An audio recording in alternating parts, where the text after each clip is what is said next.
ሀዲያ ዛፍ ላይ ያደገው ልጅ ጭምር ምንም አፉ ያልፈታ ሲንተባተብ ታዩታላችሁ። የቴዎድሮስ ልጆች በትክክለኛው የገብርዬ ልጅ የሆኑቱ አንበርክከው ማርከው በአብይ ህገ መንግስት እኮ ፋኖ አይገዛም እኮ አታውቅም እንዴ? በሳየ ብልጽግና የሰላም የልማት የዴሞክራሲ ፓርቲ ነው። ብልጽግና አሁን ከሰላም ጋር ግንኙነት አለው እንዴ? ሰላምና ብልጽግና ይተዋወቃሉ እንዴ? ፈጣሪ ሲያጋልጣቸው እርግፍ ግፍ ሲያረጉት ጀግኖቹ ወጥተው እየጀመሩ ለህልውና የሚታገል ሰው ህልውና ከሀገርም ይቀድማል። እነዛ መብቶች ሁሉ የሚመጡት መጀመሪያ ስትኖር ነው።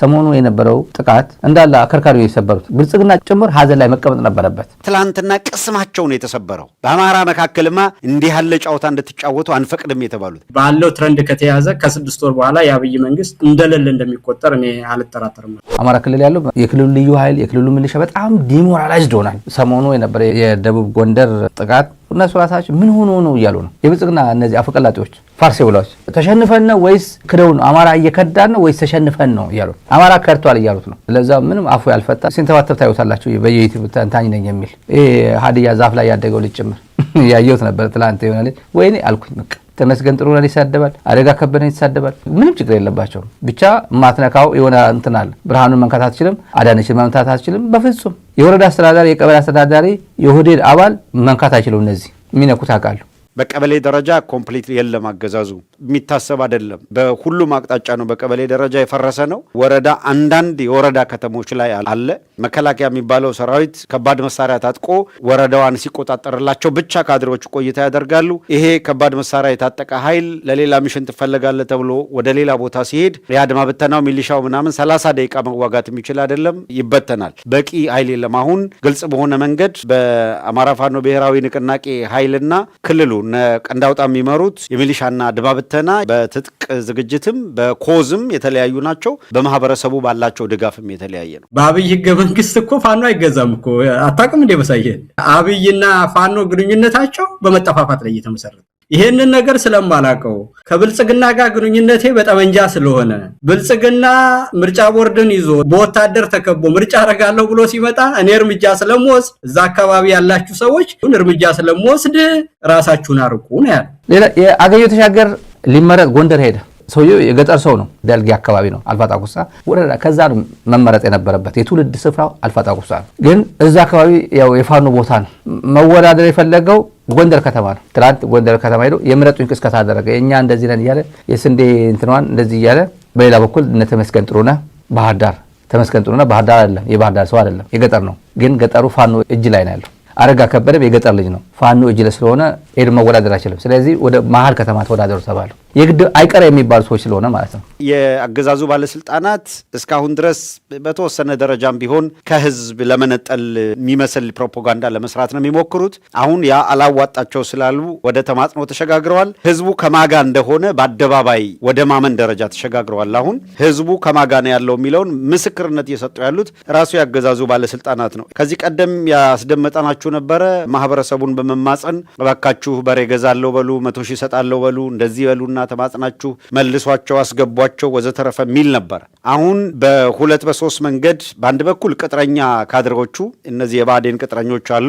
ለህልውና የሚታገል ሰው ህልውና ከሀገርም ይቀድማል፣ ከሌሎች መሰረታዊ መብቶችም ይቀድማል። እነዛ መብቶች ሁሉ የሚመጡት መጀመሪያ ስትኖር ነው። አንድ ማህበረሰብ ከሌለ እንኳን ምርጫ ሀገር የለም። ሁለተኛ ፋኖን ከዚህ በፊት በታሪኩ የምናውቀው ከሆነ ስለ ፋኖ ከሆነ የሚያወሩት ማለት ነው የማረካቸውን ሰዎች ሊገሉት የመጡትን ሰዎች ቁስል አጥቦ ልብስ ቀይሮ ትራንስፖርት ሰጥቶ መታወቂያ አሰርቶ ወደ ቤታቸው እንደሚሸኝ እናውቀዋለን። ሰሞኑ የነበረው ጥቃት ወታደሩ አይደለም ሹመኞቹ ብልጽግና ጭምር ሀዘን ላይ መቀመጥ ነበረበት። እንዳለ አከርካሪው የሰበሩት እንዳለ መዋቅሩ ነው የተሰባበረው። መንቀሳቀስ አይችልም። የወረዳ አስተዳዳሪ የከተማ ምናምን ከንቲባ የሚባል ካምፕ ውስጥ ነው የሚያድሩት። ወታደራዊ ካምፕ ውስጥ ከመከላከያ ጋር ነው የሚያድሩት። እናገኘው ግን ታጅበው፣ ምክንያቱም ፌዴሬሽን ምክር ቤት ነው፣ ብዙ ሰራዊት ይመድባሉ። ከዛ ሰውየው ገባኩ ጎንደር ገባ እየተባለ አቀባበል ይደረጋል። ቄስ መሄዱ እያሳልሙታል፣ ሰልፍ ያሰልፋል፣ ያስደንሳሉ። ሁላ አገኘሁ ተሻገር ምክትል ጠቅላይ ሚኒስትሩ ተባሉ። ተመስገን ጥሩነህ እኮ የሚደንሱ እኮ አዘጋጅቶ እስክስታ የሚመቱለት አዘጋጅቷል። ኤርፖርት አዘጋጅቶ ጠበቀው። አደጋ ከበደ። ለረጅም ጊዜ በአማራ ትግል ውስጥ ራሳቸውን ከልለው እውነት ለመናገር ትልልቅ ስራዎችን መና ያስቀሩ ማለት ይቻላል። በማፍረስ በኩል በጣም በርካታ ተሳክቶላቸዋል። እየተከተሉ የአማራ ትግል መልክ እንዳይዝ ፈር እንዳይዝ ሲያደርጉ የነበሩ አካላት ናቸው። አካባቢያዊ መሰባሰብ ይፈጥራሉ። በተለያየ ጊዜ የአማራ ትግል ጉልበት ያወጣ ሲመስላቸው አካባቢን ቤዝ ያደርገው ይደራጁና ትግሉን ወደኋላ ጎትቶ ለመጣል የሚችሉትን ሁሉ ያደርጋሉ። አሁን ደግሞ የአማራ ትግል መልክ እየያዘ ነው ብለው ሲያምኑ እሱን ለማፍረስ ደግሞ በዚያና በዚህ በተደራጀ ሁኔታ ተቀናጅተው እየተረባረቡ ነው የሚገኙት እንጂ ፋኖ በጅምላ ሰው የሚገልበት ታሪክም የለውም። የህዝብ ተቀባይነት እንዳለው እናውቃለን። ይሄ ምርጫ ግን የደም ድግስ ነው። አብይ እኔን ለመግደል የሚቆይ ነው። ከአብይ ጋር ግንኙነት ደግሞ በጠመንጃ ነው። ይሄንን ነገር ወቁትና ራሳችሁን አዘጋጁ ብሏል። የዲሞክራሲ መብቴን ፋኖ ረገጠኝ የሚል ካለ ፋኖ አሁንም የትጥቅ ታጋይ ነው እንጂ ምርጫ ለሚያደርጉ ሰዎች የምርጫ አጃቢ አይደለም፣ ፖሊስ አይደለም። አብይ ስንት ነገር እየጨፈጨፈ ስንት ህዝብን ከህዝብ ጋር የሚያስተላልቅ ነገር እያደረገ ይሄ ሰው ምን አለ? ብልጽግና የሰላም ፓርቲ ነው አለ። የሰላም ፓርቲ ቢሆን አገኘሁ ተሻገር ለምን አልፋ ጣቁሳ ሄዳ አትወዳደርም? የትውልድ ቦታ አጎት እናት አባት ምናምን ያሉበት ስፍራ አገኘሁ ተሻገር የሚታወቅበት ቦታ የአልፋ ጣቁሳ ወረዳ አይደለም ወይ? እንዴት ተብለው ጎንደር ሄደህ ትወዳደራለህ? ይሄን የተናገረው ፕሮፓጋንዳ ላሰማችሁ። የዲሞክራሲ መንግስት ነው፣ የዲሞክራሲ ፓርቲ ነው፣ የሰላም ፓርቲ ነው። ብልጽግና አሁን ከሰላም ጋር ግንኙነት አለው እንዴ? ይተዋወቃሉ? ሰላምና ብልጽግና ይተዋወቃሉ እንዴ? ብልጽግና የሰላም የልማት የዴሞክራሲ ፓርቲ ነው።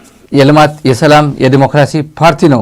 ሚዲያም ይሁን ምንም የሚቀራቸው ነገር የለም። በባዴን ቅጥረኝነት የሚታወቁ አካላት አሁን የተያዘው ግን ሽብልቅ ማስገባት ነው። ጎንደር፣ ጎጃም፣ ሸዋ፣ ወሎ የሚል ዲቪዥን መፍጠር፣ ልዩነት መፍጠር። ባዴን የመጨረሻውን የሞት ሽረት በየቀጠናው ላይ ሲሸነፍ የመደበቂያ ጫካ እየፈለገ ያለው መሰል የጎጥ ግጭት እንዲፈጠር በአማራ ውስጥ የሚያደርግ መሳሳቦች ለማምጣት ነው የሚሞክረው። እንዲህ ያለውን አጀንዳ የሚያራግቡ ቅጥረኞች አሉ። የባዴን ቅጥረኞች ግን በአማራ ውስጥ የተሰገሰጉ ናቸው። ከዚህ በፊት በነበራቸው ጉልበት በነበራቸው አቅም የሚቀጥሉበት ሁኔታ የለም። ነገር ግን አሁን የባዴን ቅጥረኞች ተሸፋፍነው ተከዳድነው በአማራ ትግል ውስጥ የቆዩት ማለት ነው። በአብይ አስተዳደር ስንት ህዝብ በድሮን እየተደበደበ እዚህ ምርጫ አለ ብላችሁ ብትመጡ ዋጋችሁን ታገኛላችሁ። ስለዚህ እንዳትመጡ ነው ያለው። እንዳትመጡ፣ ከመጣችሁ ኃላፊነት የራሳችሁ ነው ያለው እና በዚህ ሂደት ውስጥ ምርጫ አረጋለሁ ከአብይ ጋር ፋኖ የሚንቀሳቀሰው ላይ ብሎ ከሄደ እኔ ራሱን እንዳስገደለ አድርገን የምቆጥረው ነው። ባለስልጣናትም በአሁኑ ሰዓት ለደህንነታቸው ዋስትና የላቸውም። እንኳን አይደለም በምርጫ ሊገቡ ቀርቶ ዋና እንትናቸው ኮሪደር ልማት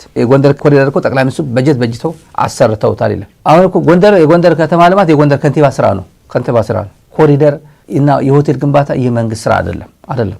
ሆቴል ሪዞርት ምናምን የመንግስት አይደለም፣ የግለሰብ ነው። ለፕራይቬት ሴክተር የሚሰጥ ነው። አገር መንግስት ሆኖ ኢትዮጵያን የሚያስተዳድር የኮሪደር ልማት ምን ገበና በመንግስት ነን ኮኛ የልማት መንግስት ነን ይላል። የኮሪደር ልማት ማለት ነው። ቦተም ላይ ነው ምንድነው? ምርጫ የለም። አማራ ክልል ምርጫ አይካሄድም። ዝም ብሎ አጭር ቋንቋ ዋዜማ የዘገበው ዘገባ ለዛሬ የመንግስት ሰራተኞች በግዳጅ የምርጫ ካርድ እንዲወስዱ እየተደረገ ነው ይላል። በግዳጅ ነው። ስራ ቦታ ነው የሚገደሉት። ተሸፋፍነው ብዙ እንደማያዋጣቸው ሲያውቁ እርቃናቸውን እያስቀረን ስንገላልጣቸው አሁን በአደባባይ ተከስቷል። በአደባባይ የመጡት ምን እያሉ ነው? የባዕዴን ሰዎች ሲማረኩ ቁጭታቸውን፣ ብስጭታቸውን መደበቅ አቅቷቸው ከንቲባ ተማረከ እንትን ተማረከ እያሉ እየየ ለቅሶ እያሉ ነው። የቴዎድሮስ ልጆች በትክክለኛው የገብርዬ ልጅ የሆኑቱ እነዚህን የባዕዴን ኃይሎች አንበርክከው ማርከው ህዝብ ላይ በደል የፈጸሙትን በአደባባይ ለበደላቸው በአማራው በኩል በግፍ የገዛ ህዝባቸውን ለማስጨፍጨፍ የተሰለፉትን አካላት ተማርከው በክብካቤ ተይዘው ይሄ መንግስት በብዙ ቦታ ላይ ቁጥጥር እንደሌለውና ምርጫ ማድረግ እንደማይችል ዛሬ መኪኖች መንቀሳቀስ አቅቷቸው ታገትን፣ መሄድ አልቻልንም፣ እንደዚህ ነው እያሉ ከጎጃም አዲስ አበባ መኪናው ሳይታገት ከደረሰ ልክ ለቶሪ እንደደረሰውና በልዩ ሁኔታ እንኳን ደረስክልኝ ተብሎ በሚባልበት አገር ላይ ዮሐንስ ቦያለው መናገርን ከሆነ እሱ ተናግሮልናል። በቃ በግድ ነው፣ መብት አይደለም። ዝም በቃ እንትን ማለት እንትን አይደለም የሚታየው። ሌላ የዚህ መንግስት ጉድ ትናንት አዲስ አበባ አረቄ ሸጠሻል ተብላ የተቀጠቀጠች እናት እግሯ ቶርቸር የተደረገች የእግር ጥፍሮቿ በሙሉ ኦልሞስት ይነቀላሉ። ምንም ጥርጥር የለው ይነቀላሉ። አረቄ ሸጠሻል ተብላ በህግ የተከለከለ ከሆነ ፖሊስ ይዘው ፍርድ ቤት ነው የምትወስደው። በቃ እኮ የሞተ ሀገር፣ የሞተ ስርዓት፣ አሳዛኝ ህዝብ፣ አስፈሪ ሀገር እየሆነ እንዳለ ማሳያ ሚስኪን ድሃ አረቄ ጠምቃ ጠላ ጠምቃ የምትተዳደር እናት ይዞ መቀጥቀጥ ነው። በእውነት እነዚህ ፖሊሶች እናት ሳላቸው ወይ እህት ሳላቸው ወይ ሚስት ሳላቸው ወይ ሴት ልጅስ ወልደዋል ወይ የሚያስብል ነው። ከነሽመልስ አብዲሳ ጋር ተሰልፎ የገዛ ህዝቡን ሲፈጅ የነበረ ሰው እንዳውም በአግባብ ነው የያዙት። አይታችኋል። አርሶ አደሩ ከዓመት ዓመት ፍዳውን አይቶ መከራውን አይቶ ያዘጋጀውን አርሶ ዘርቶ ጎልጉሎ ደክሞ አጭዶ ከምሮ ወቅቶ ከቤቱ የከተተውን ሰብል ሊበሉት እኮ አይደለም ዝንጥልጥል አድርገው። ይሄ እኮ በቪዲዮ እየታየ እኮ ነው። በማዳበሪያ ዘነጣጥለው አፍስሰው እሳት ሲለቁበት ታያላችሁ። እነዚህ አካላት ባለፈው ሳምንት ተቆርቋሪ አካባቢያዊ ተቆርቋሪ የመሰሏቸው አካላት ሳይውል ሳያድር ፈጣሪ ሲያጋልጣቸው የብአዴን ቅጥረኛ ደቡብ ጎንደር ላይ እርግፍግፍ ሲያረጉት ጀግኖቹ ወጥተው እየጀመሩ የአገሪቷ ችግር ምን እንደሆነ እኮ ባህር ዳር ላይ በተገኘው ክልል ምክር ቤት ላይ የብልጽግና ችግር ምን እንደሆነ አብይ ፊቱ ሲጠቁር እኔንም ታኮርፉኛላችሁ እያለ ሙሉ በሙሉ ተናግሯል። ያ ሰውዬ በህዝብ የተመረጠው ሰውዬ እስር ቤት ሆኖ አሁን ዛሬ ሆስፒታል ነው ያለው ታሙ። ከስልጣን ውረድና የሽግግር መንግስት አቋቁም ብሎ ያለው ክርስቲያን ታደለ ፓርላማ ላይ እስር ቤት ነው ያለው። እንደዚህ ቀጠቅጧት ለዛው ድሃ አጋጣሚ ሆኖ ሶሻል ሚዲያ ላይ ለቆታል፣ ቲክቶክ ላይ ለቆታል። ቢያንስ ለእናቱ ድምጽ ሆናል። ለእናቱ ብቻ አይደለም ድምጽ የሆነው ለሚሊዮኖች እናቶች ልጆቻቸው እንጨት ሸጠው አረቄ ጠምቀው ጠላ ጠምቀው ልጆቻቸው የሚያስተዳድሩ ቤተሰቦቻቸው የሚያስተዳድሩ ለዘመናት ያስተዳድሩ እና ቁም ነገር ላይ ያደረሱ በርካታ ጀግና እናቶች ያሉበት ሀገር ነው። የአዲስ አበባ ፖሊስ እናቴን ደበደበብኝ ተመልከቱ፣ ቤታችን እንዴት አድርጎት እንደሄደ ህግ ከጣሱ ይፈለጋሉ ብሎ ለምን ፖሊስ ጣቢያ ወስዳቸው? እንደዛ ነው የሚደረገው። አብይ አህመድ እንደዚህ አይነት መንግስት እንደዚህ አይነት በእጁ ሁሉም ነገር ፍትህ እንዲያገኝ ነው እየገፋፋ ያለው። ለዚህ እኮ ነው ሰው ፍርድ ቤት መሄድ አይፈልግም። አንዳንዱ ወንጀል ሲፈጸምበት ኖ አልሄድም በግል አገኘዋለሁ ነው የሚለው። የት እንጦጦ አሁንም እዛ ያለውን ፋኖ ምን አሉት መልሰው የሻዕቢያ ተላላኪ የምናምን ተላላኪ ምናምን ወደሚል ቅስቀሳ ተሸጋገሩ። እነዚህ አካላት እነማን ናቸው? አያችሁ፣ በአማራ የህልውና ትግል ውስጥ እንደ ባለቤት ሲቆጠሩ የነበሩ ሲያፈርሱ የነበሩ አማራ ተደራጀ በተባለ ቁጥር እሳት ለብሰው እሳት ጎርሰው የሚነሱ መደበቂያቸው ሰፈርን ጫካ የሚያደርጉ ሊያቆሽሹ የገብርዬን ስም ሊያቆሽሹ የቴዎድሮስን የመይሳው ካሳን ስም ለኢትዮጵያ ዋልታና ማገር የሆነን ቦታ የአማራነት ትግል ኩርኩም የሚመታበትና አከርካሪ የሚሰበርበት የሚል ስም ለመስጠት ጎበዝ ጋዜጠኞችና ባለሙያዎች ሁሉ በሙሉ እነ መስከረም አበራ መስዋዕትነት የከፈሉለት ትግል እስር ቤት ነው ያሉት። የፓርቲ መሪ የሆነ ሰው በአደባባይ በቴዎርገሳን በጥይት ደብድቦ የገደለ መንግስት ነው። ይሄ መንግስት ጋር አሁን የፓርቲ መሪዎች ሁሉ በሙሉ እስር ቤት ናቸው። የኢዜማውን ዶክተር ማን ነው ባለበት ታውቃላችሁ? እንጦጦ ማለት ጫካ ማለት ነው። እንዴት ሰው ቀጥራለሁ አይላል። በራሴ ፍትህ አገኛለሁ የሚል እኔ ሰው እየገጠሙኝ ነው። ኢትዮጵያ አዲስ አበባ ተስፋ መቁረጥ እንደዛ ተስፋ የቆረጠ ህብረተሰብ እኔ ራሴ ፍትህ ልፈልግ ብሎ ነው ወንጀል ውስጥ ነው የሚገባው። ሰው ኢንፋክት ወንጀል ውስጥ ተሳታፊ ይሆናል ማለት ነው። መንግስት ሲገለበጥ መንግስት ሲቀየር ምንድነው እነዚህ አዲስ አበባ ፖሊስ ሆኖ ይቀጥላሉ። ይሄ ሰው ይለቃቸዋል? አይለቃቸውም። በደርግ ጊዜ ወንጀል የፈጸሙ ሰዎች በሄድበት ኬንያ መሄድ ከየትም ሄድ የትም ሄደው ይታወቁ ነበር። ወይ ቤተሰቦቻቸው ያገኛቸዋል ወይ ቪክቲም ራሱ ያገኛቸዋል። አንተ እኮ እንደዚህ አድርገኛል እያለ ይለቅሟል። የኢትዮጵያ ሴቶች ጉዳይ ሚኒስትር ዋለች አይደል? ይሄ ቪዲዮ ብታየው ምን ትላለች? መግለጫ መስጠት አትችልም። የአንድ እናት ጉዳይ አይደለም ይሄ። በነገራችን ላይ የብልጽግና ጉድ ግን በግልጽ የሚያሳይ ነው። እየተጣደፉ ያሉ ጥቂት በጣት የሚቆጠሩ የብአዴን ቅጥረኞች የነ መላኩ አለበል ቅጥረኞች የነ ዝናሽ ታያቸው ተላላኪዎች ትላንትና ቅስማቸው ነው የተሰበረው። የመይሳው ልጆች ቅስማቸውን ሰብረው በአማራ መካከልማ እንዲህ ያለ ጨዋታ እንድትጫወቱ አንፈቅድም የተባሉት ይሄ ስብስብ አማራነት ከፍ ያለ ሲመስለው ደሙ የሚንተከተክ ነው። ከማንም በላይ የአማራ ትግል ተሰባሰበ ሲባል ድንጋጤ ውስጥ ገቡ። እነዚህ አካላት እዚያው ያሉ የጎንደር ምድር ያፈራቻቸውን ጀግኖች ሲዘምቱባቸው ነበረ። ለትግሉ አስተዋጽኦ ይብዛ የሚነስም አስተዋጽኦ የሚያደርጉ አካላትን ጭቃ ሲቀቡ እዛው ይሄ ሁሉ ሆኖ ጋዜጠኞች እስር ቤት ናቸው። ምን ለማሳየት ነው ምርጫ ሄዱት? አሁን ህዝብን ለማጋለጥ እንዳይባል ፓርላማ የነበረ ሰውም ምኑም ወንጀሉ ሳይታወቅ እስር ቤት የገባ የክልል ፓርላማ እነ ዶክተር ካሳ ተሻገር ሁሉ እስር ቤት ናቸው። የአዲስ አበባ ምክር ቤት አባላት እሱን እናውቃለን። ያንን ግን ምርጫ ተደረገ ማለት መንግስት ይፈልገዋል። ስለዚህ ለዛ ሂደት ደግሞ አትሳተፉ ተብለው የተባሉት ስድስቱ የብልጽግና ሴራ ካርዶች ብሎ አንደኛ የፊንፊኔ ካርድ ብሎታል። የፊንፊኔ ካርድ ማለት በኦሮሞና በአማራ መካከል ግጭት ለመቀስቀስ አዲስ አበባን ወደ ኦሮሚያ ለመጠቅለል ተስፋ መስጠት ነው። ብልጽግና ድራፍት አድርጎ በቃ የኦሮሚያ ናት ብሎ ዶክመንት አዘጋጅቶ ነበር። ብልጽግና ኦህዴድ ብልጽግና ማለት ነው። እኛ በድንጋይ ወርውረን እኮ ነው ወያኔ ጣል ነው ሲል ነበር ማለት ነው። በድንጋይ የሚወረወር መንግስት ዲሞክራቲክ ነው ማለት ነው። ይሄ መንግስት አብይ በድንጋይ ሞክረው እስቲ። አብይ ጋር ድንጋይ አይደለም ሐሜት ማማት አይቻልም። ቀልድ ለመንግስት የሚቀለድ ቀልድ አዲስ አበባ አይቻልም። እንኳን ድንጋይ ልትወረውር ይቻላል። መለስ በብዙ መንገድ ይቀለድበት ነበር። መለስ በመላጣው ኃይለማርያም በአይኑ ነው በአፍንጫው እዛ ይቻላል። ከተመስገን ጥሩ ነጋው ነው ከመላኩ አለበል ጋር ሆኖ ሁሉም ቦታ አንዳንዶቹ ጃርት ናቸው። በጣም በሚገርም ሁኔታ እዛው በአዴን ውስጥም 2-3 ዲቪዥን ነው የሚከፍሉት። በምን መጠን ነው አማራውን የሚጠሉት እነዚህ አካላት? ይህ በአዴኖች የፖለቲካ ፕሮግራም ግን ምንድን ነው የሚለው? ከክልሉ ውጪ የሚኖረውን አማራ የምንታገልለት ሳይሆን የምንታገለው ነው ይላል። ተመልከት፣ የምንታገለው ነው ይላል። ጉባኤያቸው ላይ ያደረጉት ሞቶ በሰፊ አማራ ህዝብ ተጋድሎ ይላል ነፍጠኝነትን እናስወግዳለን። ብአዴን እኮ እንደዚህ ነው ያለው። እውነት የሚናገርና በአደባባይ የሚናገርን ሰዎች እነ መስከረም አበራን እነ ገነት አስማማውን አይታችኋል። ታየ ደንዳም እኮ የፓርላማ አባል ነው።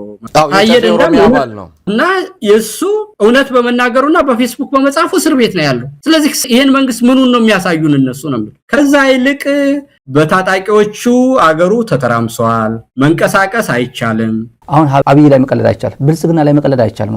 በሌላ ጊዜ እንኳን ቀልድ ይቀለድ ነበር አዲስ አበባ በከፊልም ቢሆን። ሌላ የሃይማኖት ካርድ ነው ብሎታል። የሃይማኖት ካርድ እየተጠቀመ ብሎታል። ለፖለቲካ ትርፍ ሲባል የሃይማኖት ግጭቶችን ማባባስ ላይ እየሰራ ነው። ለምሳሌ አርሲ በኦርቶዶክስ እምነት ተከታዮች የሃይማኖት ነው እና መንግስት ነው የሚፈጽመው። ደግሞ ብልጽግናን የሚጠቅም የሆነ ጉዳይ የሚያራግብ ከሆነ ወልካም ነው የሚባለው። ለምን ወንጀል አይፈጽምም?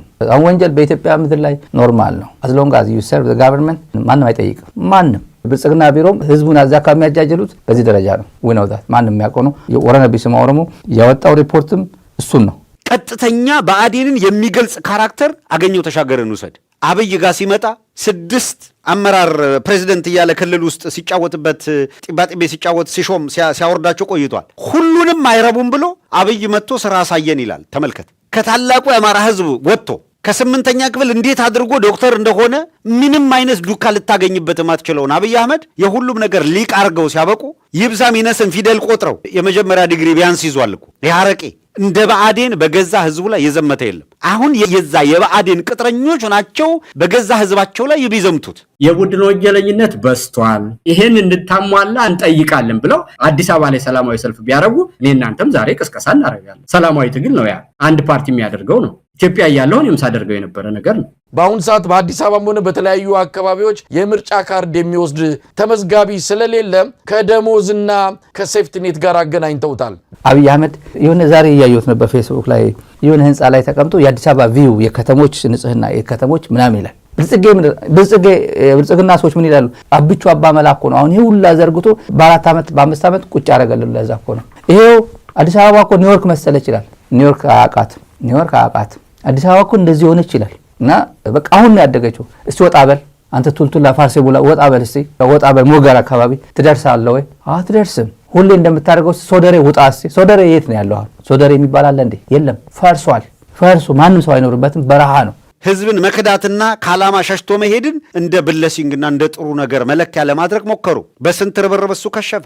እነዚህ ኃይሎች መደበቂያ በጣም የሚያሳዝነው ጎጃምና ጎንደርን ሊያባላ፣ ሸዋና ወሎን ሊያባላ፣ ጎንደርን ከወሎ ሊያባላ፣ ወሎን ከጎጃም ሊያባላ እንደዛ አይነት ውዳቂ አጀንዳ ይዘው መጥተው ያንን ይሞክሩና ትንሽ አካባቢያዊነት ያደገ ሲመስላቸው ደግሞ ደቡብ ጎንደር፣ ሰሜን ጎንደር ብሎ ቁጭ ይልልሃል። እዛ መቆሚያ የለውም እኮ ምስራቅ ጎጃም፣ ምዕራብ ጎጃም ብሎ እዛ ሊወተፍልህ ይፈልጋል። ሰሜን ወሎ፣ ደቡብ ወሎ ይልልሃል። ይፋቴ ነው፣ ምንጃር ነው፣ ሙልጋ ነው ምናምን እያለ ይመጣልሃል። ይሄ ነበር ያስቸገረው። ደሞዝ ለመቀበል የምርጫ ካርድ ማሳየት፣ ሴፍቲኔት ለመውሰድ የምርጫ ካርድ ማሳየት እንደ መመሪያ እየመጣ ነው። የተመዝጋቢ ድርቅ እየመታቸው ነው። አብይን ከማስወገድ ውጭ ሌላ ምርጫ የለም ብሎ አብይ የሀገሪቷም ጠላት የአማራም ጠላት ነው ብሎ በይኗል። በዚህ ሀገር በምርጫ የሚፈታ ችግር የለም ብሎ አስቧል። ሶደሬን አፍርሶ የጥንት የጠዋቱ አሁን ሎጅ ሰራው ይሄን ገነባው እያለ ሰው የማይኖርበት ሎጅ በየቦታው እየሄደ የሚገነባ ብልጽግና ማን ሊኖርበት ነው? ማን ሊዝናናበት ነው? ጠይቁት እስቲ። ሰው ከአዲስ አበባ ወጣ ማይል ከሆነ እንዴት ነው የሆነ ፐሪፌሪ ላይ ጫካ ላይ ሄደ እንደዚህ እኮ ሎጅ አስመራኩ ብለ ፕሮፓጋንዳ መሰራው ምንድን ነው? ኢትዮጵያ ሎጅ ነው እንደሚያስፈልጋት? ኢትዮጵያ ሎጅ አይደለም የሚያስፈልጋት። ኬንያ ሞምባሳ አካባቢ ያሉት የመንግስት ናቸው? የመንግስት አይደለም። ኢትዮጵያ ብቻ ነው። ይሄ መንግስት ብቻ ነው። ሆቴል ስገን እንደዚህ አይነት አስፋልት እንደዚህ አይነት ልጭልጭ አርጌ ይሄው ልማት በልማት አረኩት ይላል። ድሃ እያፈናቀልክ አረቄ የምትሰራ እናት እየደበደብክ ቶርቸር እየፈጸምክ ሸዋ ላይ ለአንዴና ለመጨረሻ ይሁን ለፍጻሜው ይድረስ የሚያሰኘው ምርቃትና ጸሎት እንጂ የሚያስፈልገው ይሄንን ኮምፕሊት አከርካሪውን የሚሰብር አቋም ያዙና ተደራጅተው ሲያበቁ አሁን አንድ ፔጅ ላይ መተናል። የምኒልክ ምድር የሸዋ ጠቅላይ ግዛት ከዚህ በኋላ 2-3 የተዋደነ አካል የሚንቀሳቀስበት አይደለም። አማራነት በአንድ ልኩ በአንድ መስመር ተሰፍቶ ህያው ሆኖ አለ አቋም ነው ብለው ወጡ። ሰው እንዴት በዚህ ይናደዳል? ለምን አንድ ሆኑ? ለአማራን የምቆረቆረው እኮ የሚሉ ናቸው። የሚደንቀው በዚህ የሚበሳጩት ለአማራ እንታገላለን የሚሉ ናቸው። በጠመንጃ ስለሆነ ከገዢው ጋር ግንኙነቴ በጠመንጃ ጉዳይን ሳስፈጽም እዛ ቦታ ላይ ሰላማዊ የሆናችሁ ሰዎች እንዳላገኛችሁ ብሏል። ትጥቅህን አውረድ ሲባል ትጥቄንም አላወርድም፣ ራሴንም አሳልፌ አልሰጥም፣ መንደሬ ድረስ መተህ አትገለኝም፣ በከተማ አትግባልከኝ፣ ሌላ ቦታ አስገደልከኝ፣ ጎጆዬ ድረስ መተህ እንኳን የክብር ትጥቄን ልትፈታ አትችልም ብሎ በራሱ ጊዜ የወጣው በዛ መንገድ ነው። ይሄ ድህነት የሚጠየፍ መንግስት ነው ይላል። ድሃን የምትጠየፈው ድህነት አይደለም የምትጠየፈው። ድህነትንማ ፕሮሞት እያረከው ነው፣ በደንብ አድርጎ ፕሮሞት እያረከው ነው። ድሃ ነው እየተጠየፍክ ያለው። ሰው ሳተላይት ዩቲዩብ ምናምን ላይ ይችላል። በፌስቡክ ግን ሲጻፍ መልእክት ሲተላለፍ ብዙዎች የመድረስ እድል አለው። ቤተሰቦቻችሁን፣ ህዝባችሁን፣ ማህበረሰባችሁን አንቁ። ብልጽግና የሚቀልበው በትግርኛም በአማርኛ በኦሮምኛ የሚናገር በሙሉ ለከርስች በሉት ፋርሴ ብላ በሉት ሆዳን በሉት የተሰጣቸው አጀንዳ ነው። ቶሎ አራግቡት ነው። ቶሎ ማራገብ ነው። እንደ መሽረፈት ቡና መሽረፈት ማለት ነው። ቶሎ አራግብ ነው። የሞተ መንግስት ነው። ብርቅ ሊሆንባቸው ይችላል። አንድ በመሆናቸው ከተናደደ ግን ተከፋፍለው 2 ቦታ 3 ቦታ ሆነው ሲያያቸው አንድ ጊዜ ከዚያኛው ሌላ ጊዜ ከዚህኛው ጋር እየተለጠፈ ያራገበ ለሆነ ኮንሰምፕሽን ሲጠቀም የነበረ ከዚህ በላይ አማራ ጠላት አለ? ስንት ሲለፋበት የነበረው ስንት ሲደከምበት የነበረው መልክ ያዝ። አሁን ድርጅት መጣ ሲባል ሙሾ የሚያስወርድ ኑ እንሰባሰብ ኑ እናፍርስ ብሎ እላይታች የሚያደርስ ምን አለ? የትላንት አበሳን እየቆጠሩ ጨቃ መወርወር ነው። የሚታገሉንና ሊያጠፉን የሚፈልጉ አካላት ተሰባስበው ተደራጅተው ቦታ ይዘው ምናምን ብለው ይታገሉሃል። ከዛም ከዚህም ተጠራርተው ኦሮሚያ ውስጥ ኦልሞስት ቁጥጥሩን እያጣ ነው። ትግራይ ውስጥ ምንም አይነት ቁጥጥር የለውም። አማራ ውስጥም ያለውን ነገር በሂደት የምታየውን የአማራ ብልጽግና በሙሉ እየፈረሰ እንደሆነ ነው የሚያሳይ። አሁን ሰሞኑን ደቡብ ጎንደር አካባቢ የሆነው ነገር የብልጽግናን መዋቅር ጅምር እየወረሰው እንደሆነ የሚያሳይ ነገር አለ። በ4 በ5 እና በ6 ወር ውስጥ እጅግ በጣም አሁን የተጀመረው እንቅስቃሴ ገፍቶ ሙሉ ቅርጽ ይዞት ባለው ትረንድ ከተያዘ ከ6 ወር በኋላ የአብይ መንግስት በብዙ ሁኔታ እንደሌለ እንደሚቆጠር እኔ አልጠራጠርም። ጽምዶ ያለቀሰ ለሚውል ብልጽግና ግን ይሄ ኢስናት ኒውስ ዜና አይደለም። ይሄ እና ፋርሴ ብላዎች በደንብ ሲያስተጋቡት የነበረው እኛ ከእንትኑ መዘን ነው የምናወጣው። ፈልቅቀን አብይ አህመድ ከችግር ፈልቅቀን ነው እናወጣው እንዳለው እኛ ከዚህ ዜና ፈልቅቀን ብልጽግና ያየበት መነጽር ግን ልንገራችሁ፣ አልተግባቡም፣ ጽምዶ ፈረሰ አሉ። እንደዚህ የብልጽግና ጭንቅላት እዚህ ድረስ ነች። የብልጽግና ሰራዊት የብልጽግና አቅም ትንሽ ነው የሚገመግሙት። በዚህ ምክንያት ብልጽግና አሁን ያለው አቅም ይሄን ያክል ነው፣ ትንሽ ነው። ከእንደኔ አይነቱ ሰው ግን የሚጠበቀው ደስ ይለኛል። ቆርጠ ላክለት። ዝም ብሎ መቦትረፍ፣ ዝም ብሎ በባዶ እንትን መቦትረፍ ዋጋ የለውም። ቢያንስ ላለመጥፋት ትሰባሰባለህ እንጂ እንዴት አድርገህ የማንም ሰለባ ትሆናለህ? ለጥፋት አጀንዳ ሌላው ይሰባሰባል። ለሚገባውና ለጥሩ ዓላማ መሰባሰብ ቀርቶ የተሰባሰቡን ለመበተን ደግሞ የሚሮጥ አለ። የአብይ አህመድ አገዛዝ አደገኛነት ብለነው የሚሄድበትን መንገድ ተመልከት። እንግዲህ አማራንን የሚሉት በአማራ ላይ እየተሰራ ያለውን ሸፍጥና ደባ ተገንዝበው ሲያበቁ ይሄ ደባ ሊያጠፋው የተዘጋጀ መሆኑን አውቀው አማራው እንዲሰባሰብ አስተዋጽኦ ሊያደርጉ ሲገባ በየቀኑ ሊያፈርሱት ከበአዴን የሚቀበሉትን ተልኮ ይዘው ላይታች ሲጨፍሩ አሁን እስቲ በሞቴ ከአረብ ኤሚሬት ጋር ኢትዮጵያ ያላት ግንኙነት ምንድን ነው? በመሰረቱ እውነት እንነጋገር ከተባለ በምንድን ነው? እስቲ የባህል ልውውጥ ነው? የንግድ ልውውጥ ነው? ኢንቨስትመንት ነው? ከኢትዮጵያ ጋር በመሰረታዊ ጉዳይ የሚገናኘው ምንድን ነው? ይሄ ሁሉ ነገር ለምን ይሆናል ካልከኝ ከሰውየው ጋር በልዩ የገንዘብና የጥቅም ግንኙነት አብይ ከራሱ ከዋናው ሰውዬ ጋር ባለው የግል ግንኙነት ብቻ ነው። የአብይ ቅዠት ውሎ አድሮ ራሱን ከመጉዳት በስተቀር ከኢትዮጵያ ጋር ምንም እንደማይገናኝ አሁን ባለው ሁኔታ ሁሉ የታወቀ ነው። እንደ አብዩ አላባና ቀጣፊ መድረክ እያየሁ መዋራ ሰው አይደለሁም። ከናንተ ሰውዬ ጋር አታገናኙኝ፣ እኛ መንደር እንዲያለ ነገር የለም በልልኝ መሳይ። አማራ ክልል ነው ከሁሉም ኢንተረስቲንግ ስቶሪ ያለው አማራ ክልል ነው። ከግማሽ በታች ይቻላል ብሎታል።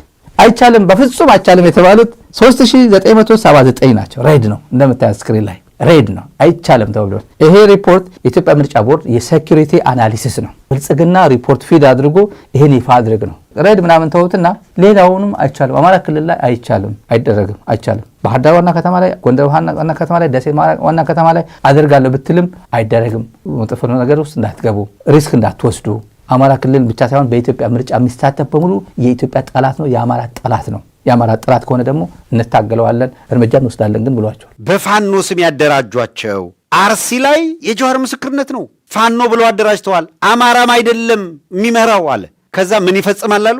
ሃይማኖት ተኮር ጭፍጨፋ። ስንት ጊዜ ነግረናቸዋል። የራሱ አንደበት ተደብቆ አይደለም አብይ አህመድ በሃይማኖት ይፋጃላል። ይኸውልህ መጠሪያውን ፋኖ አድርገው አቋቁመው ክርስቲያኑን ይፈጁታል። ክርስቲያን በማን ነው የሚፈጀው? ኦሮሚያ ላይ በጅምላ እየተቀበረ ያለው በማን ነው? ማን ነው ትእዛዝ የሚሰጠው? ማን ነው ከኋላ ባካፕ የሚሰጥ የሚደግፋቸው? ማን ነው? አብይ አህመድ ስርዓቱ። አሁን ተገለጠላችሁ። ሌላ ከዚህ ጋር የተያዘ ትብብር ለኢትዮጵያ የሚባል የ5 ፓርቲዎች ጥምረት መግለጫ ወጥቷል። ማስጠንቀቂያ ሰጥቷል። እነዚህ ኢህአፓም አለበት። ኢህአፓ በጣም ጥሩ ልጆች ወጥቷል፣ ሚኒስትር ስላሴ ጨምሮ። አሁን አንድ ወጣት ተገኘች ብለው እሷ ታርጌት ስትደረግ ያስፈራሩኝ ነው የተከታተሉኝ ነው ስትል ኤክስፔክትድ ነው። እኔ ምንም አልጠራጠርም። ብልጽግና አራዳዎች ቢሆኑ አራዳ የገባቸው ቢሆን እነዚህ ሰዎችን ነው ፕሮቴክት ማድረግ ያለባቸው። ሪፐብሊካን ጋር ጭምር መድቦ እነዚህ ፕሮቴክት ሊያደርጋቸው ይገባ ነበር። ብልጽግና ለራሱ ሲል ቢያንስ አብሮኝ እኮ የተወዳደሩ ኢህአፓ ተወዳድረዋል፣ እናት ፓርቲ ተወዳድረዋል ተብሎ ለማጭበርበርም አሯሯጭ ያስፈልጋል እኮ። አሯሯጭን ትገለዋል እንዴ? ሰው እኮ ለውድድርም እኮ የሆነ ነገር እኮ አለ እኮ። ብቻው ተወዳድራ አሸነፈ ሲባል እኮ አይደብርም እንዴ? ይሸቃል እኮ፣ ይደብራል እኮ። መንግስት ራሱ ነው ሊንከባከባቸው የሚገባ። እነዚህ ጎንደር ላይ፣ ጎጃም ላይ፣ ሸዋ ላይ የሃይማኖት ቀውስ እንዲነሳ በማሰብ 4 ኪሎ ነው መነሻው፣ ከጨፌ ነው መነሻው፣ ፕላን የተደረገ እንቅስቃሴ ነው የሚያደርጉት ስንል የነበረው እኮ እሱን ነው። የአብይ አህመድ ቅጥረኛ ሆነ እየሰራ ያለ በሙሉ ቅጥረኝነትህን ስትጨርስ ምንም አትጠራጠር፣ ከምድር ገጽ ነው የሚያጠፋ። ይጠቀምብሃል። የታኘከ ሸንኮራ አገዳ አይዋጥም። ሸንኮራ ታኝካለህ፣ ጣሙ እስከሚያልቅ ትመጠዋለህ፣ ከዛ ትጥለዋለህ። እያላመጠ የጣላቸው አብይ አህመድ እያላመጠ የጣላቸው ብዙዎች ናቸው። አላምጦ የጣላቸው